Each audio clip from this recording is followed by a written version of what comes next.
Gelmeyesen bir daha.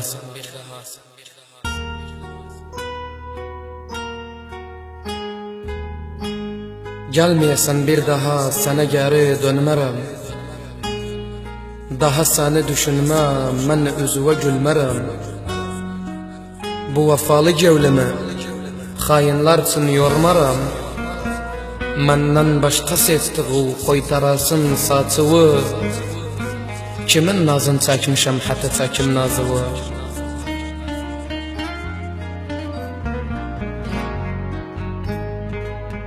Gelmeyesen bir daha, bir hat çektim adıva.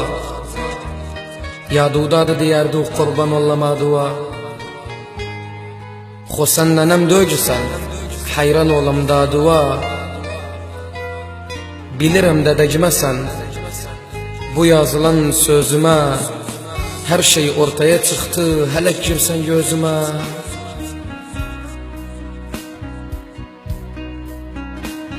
Gelmeyesen bir daha.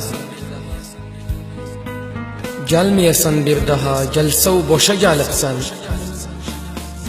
Deme zulüm etmedim, sen yüreğim delipsen. Cevlu kara kalbu daş, rahim kuşun salıpsan. Gene de itap etmem. Ecre ağat düz olmaz. Bir etti bir de eder, vefasızda üz olmaz. Gelmeyesen bir daha, koyma yar kavim seni. Sevmiştim pek niyetten, sevmiştim alım seni. Xumen de sen dögülem, arkadan çalım seni. Men vefalı biriyem, gadir bana yakışmaz. Küsüp tecevül senden ne etse da barışmaz.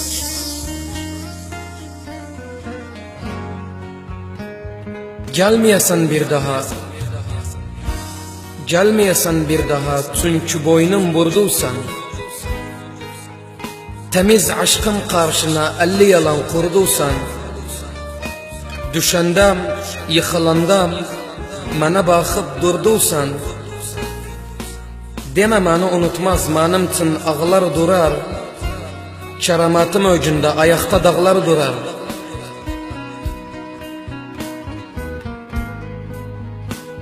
Gelmeyesen bir daha. Gelmeyesen bir daha, get üz yeri koydinan. Get yarudan kefele, get özünden doydinan. Boyun bağım boynudan, çıkar gözün soydinan. Bir daha demirçini salmayasan dilesen. Hayatta boyuna gimem, ben bir dağım bilesen. Hayatta boyuna gimem, ben bir dağım bilesen.